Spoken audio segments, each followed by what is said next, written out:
За бидний энэ товч илтгэлийн гол зорилго бол Монгол улсын газар нутгаар газрын өөрчлөлт дөрөвтийн үнэлгээ хийхдээ уламжлалт арга дээр бас шинэлэг арга хэрэглэх боломж байна уу гэдгийг судлах гэж оролдсон ийм зүйл байгаа юм аа. Тэгэхээр нэгэнт энэ хурал маань цэлжилтийн тухай ярих, за эх хонд болох цэлжилтийн талуудын бахарл зориулагдсан юм арга хэмжээ учраас бас цэлжилтийн тухай товчхон одоо оршил хэдүү хэлэх зүйтэй болов уу гэж бодож байна. Одоо урамсгалын тодорхой нөхцөл газар зүйн нөхцөл байдлаас хамааран хэвшинжээ олсон ийм тодорхой экосистем байгаа. Харин цөлжилт гэдэг бол тухайн бүс нутгийн одоо усны хангамж, хөрсний үр жишим энэ мөнгнүүдэд тодорхой шалтгаанаар өөрчлөлт ороод тэрний дагаад ургуул нэмэр амтны аймаг бүс одоо хэвшинжийг өөрчлөгдөж байгаа. Одоо ерөнхийдөө газрын дөрөөлт гэж нэрлэдэг ийм процессыг одоо бид хэлж байгаамаа.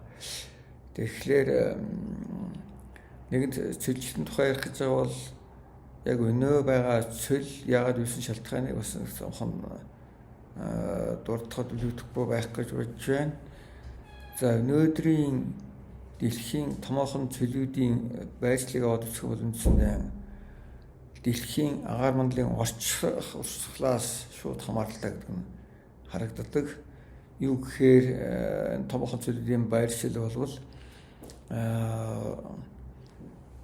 субтропикийн өндөр даралтын төвүүдийг дагсан юм байршилтай. За энэ шалтгааны үгээр өндөр даралтын энэ бүсүүдэд бол уруудахаас агаарын уруудахаас болдог учраас хурдан цорох магадлал бага байдаг л да. Гэхдээ энэ зүйл тогтлоос бас ямар нэг хэмжээгээр нэмэлт шалтгаан бас байдгийг одоо ганц хоёр жишээнээр хэлж байна. За жишээ нь бидний сайн бэлэг техномеханик зүйл гэхэд л одоо 9 шалтгааныг гимлан нуруутай холбож ярьдаг. Гимлан нуруу өнөөгийн өндөрт хүрээгүй байхад бол үнэндээ техномеханик зүйл байгаагүй, харин гимлан нуруу одоо ургаж өндөрчиж томорсон учраас энэ техникийн далаагаас ирэх чийл дулаангаар хаас болж зүйл үүссэн гэж ингэ судлаачид бол загварчлаараа дүнлэх гэсэн байдаг л да. За манай улсын нутаг дээр их нуруудыг хотгож гисэн одоо эдгээр Монголын хамгийн олон нуртай газар хэрнээ энд орж байгаа ижлийн нууц хурдмсны хэмжээ нь бол яг ижилээр өргөдөө бус нуртай харьцуулахад харьцангуй бага байдаг. Тэгээч үндснээ энэ бүс нутг руу дэлхийн хойд хагасын хуурай цөлөрхөг газрын бүс төрж орсон байдгийг одоо бид мэднэ. Тэгэхээр энэ одоо шалтгаан бол зөв байгалийн хүчин зүйл. Одоо ингээд сүүлийн үед хүний үйл ажиллагаат хүчин зүйлүүд орж ирж байгаа учраас энэ газрын дөрөөлтөл хөрсний хэвшинжийн бүрэн хэмжээгээр зурглаж гаргах бол маш амаргүй. За төр зуурын хээр судалгааны мэдээ баримт ч юм уу байнгын судалгаа хийдэг ч гэсэн энэ тэнд байрлсан бүхнэтг хамраагүй байдаг юм уу. За дам судалгааны дам тооцооны аргаар хийсэн судалгаагаар бол бүрэн дүр зураг гаргахад бэрхшээлтэй байдгийг одоо судлаачид мэднэ. Тэгэхээр одоо орчин үед бидэнд бас зайнаас тандаа сурах аргууд энэ бол хэмэл дагуулын мэд агаараас авсан зураг, за сүүлийн үед дорон ашигладаг болсон.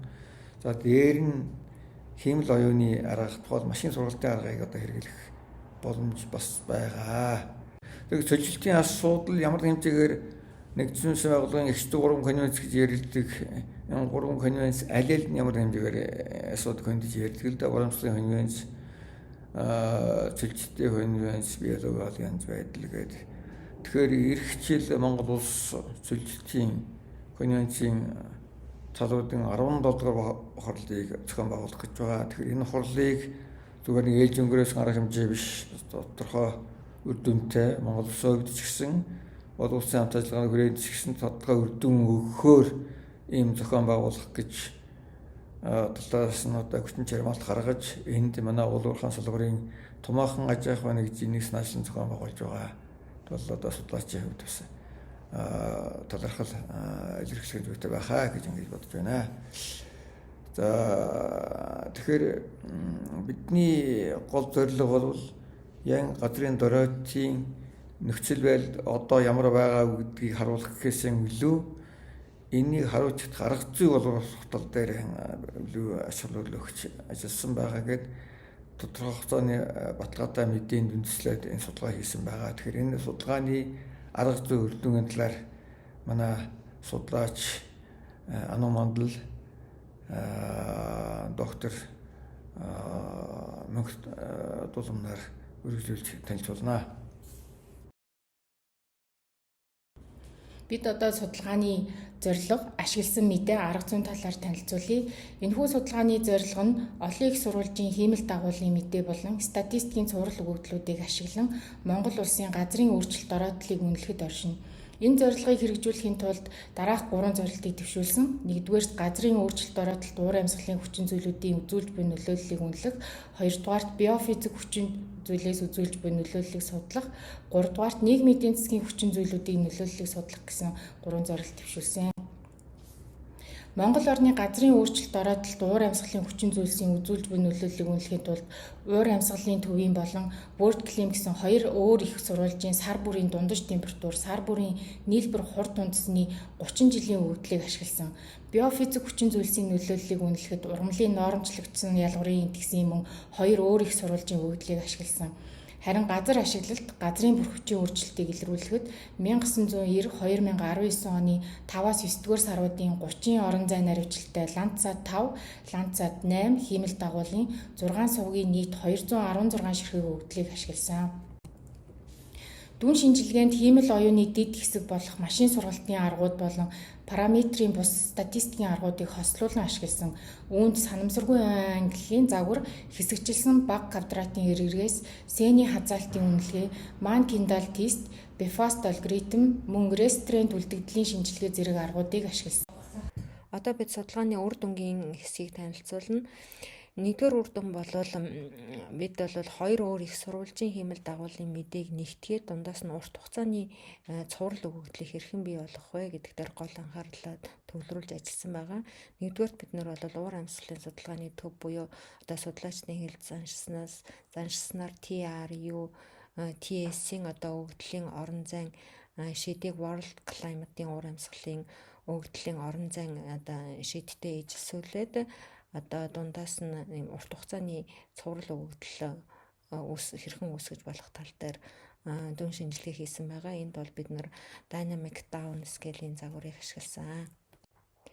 Энэ судалгааны үр дүнгээс харахад уур амьсгалын бүс нутгийн загварт суурилсан энэ Down Scale-ийн загварчил нь бол том масштабын өгөгдлийг наривчлахад бол тооцоолол их шаардж байсан ч гэсэн илүү үр дүнтэй одоо арга болох нь энэ судалгааны үр дүнгээс бол харагдаж байгаа.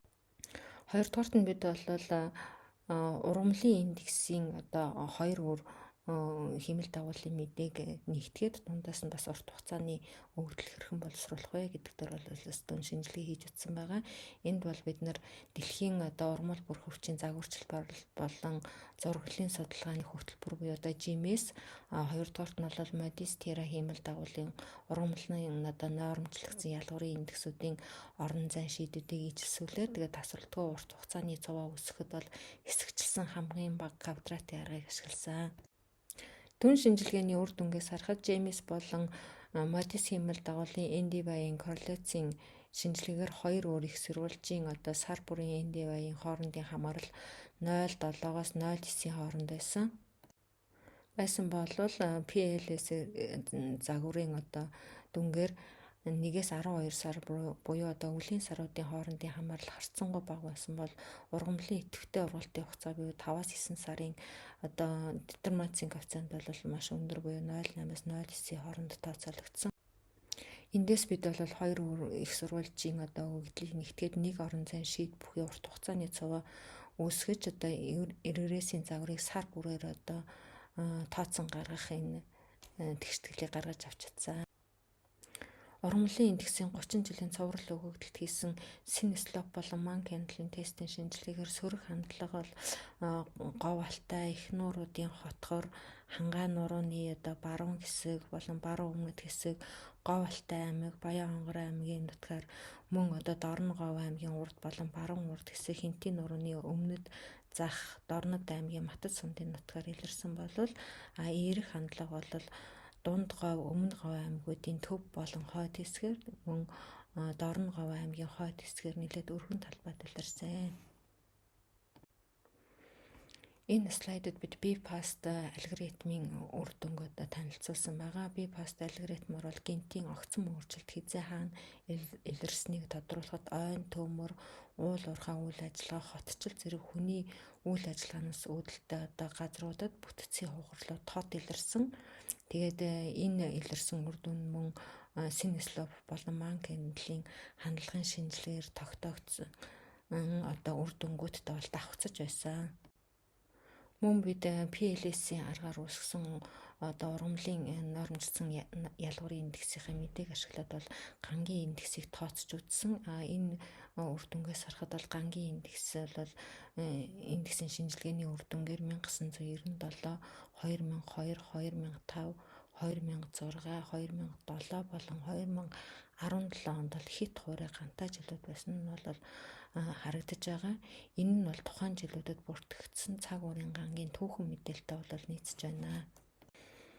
Эндээс бол бид өнгөрсөн 30 жилийн хугацаанд Монгол орны аль нутагт гангийн давтагдал өндөр байгаа вэ гэдэг орон зайн тархалтыг бол харж болж байгаа. Газар ашиглалт, газрын бүрхүүчд гарсан өөрчлөлтийг бол бид 1992-2019 онтой харьцуулж үзэхэд ойн талбай бол 4.1 сая пикселээр, хээрийн талбай бол 4.7 сая пиксел, хуурай гэрийн талбай бол 19.7 сая пиксел, тариалангийн талбай бол 9.9 сая пикселээр багассан бол эсрэгээр элсний талбай бол 3.3 сая пикселээр, уул уурхайн үйл ажиллагаанд өртөж эвдэрсэн газар бол 1.6 сая пикселээр, суурин газрын талбай бол 0.6 сая пикселээр тус нэмэгдсэн. Мөн хүний үйл ажиллагаанаас үүдэлтэй газрын өөрчлөлт оройтлыг илрүүлэхэд бол ургамлын индексийн мэдээг температур болон хурд унцны үүдэлтэй хамтдагхан үлдэгдлийн шинжилгээний аргаар шинжилсэн. Үр дүнгээс үзэхэд бол Монгол орны газрын бүтээмж нь бол агаарын температуртай харьцуулахад хурд хунц нь илүү хурд хунцнаас илүү өндөр хамааралтай байгаа нь ажиглагдсан. Энэ хандлага нь ялангуяа хаах суурай бус нутгуудад тод илэрсэн. Эдгээр үр дүнгууд нь нотлохонд сурласан газрын менежмент, бодлого төлөвлөлтөнд шууд ашиглаж болох үс бөгөөд урт хугацааны цоврал өгөгдлийг, хиймэл дагуулын дэвшилтэд аргуудыг ашиглах нь бол үндэсний түвшний мониторинг, эрсдлийн үнэлгээнд үр ашигтай хэрэгсэл болохыг бидний судалгаа бол батлан харуулж байна. Энэ хүрээд бидний илтгэл өндөрлөж байна. Анхаарал хандуулан сонссон та бүхэнд баярлалаа.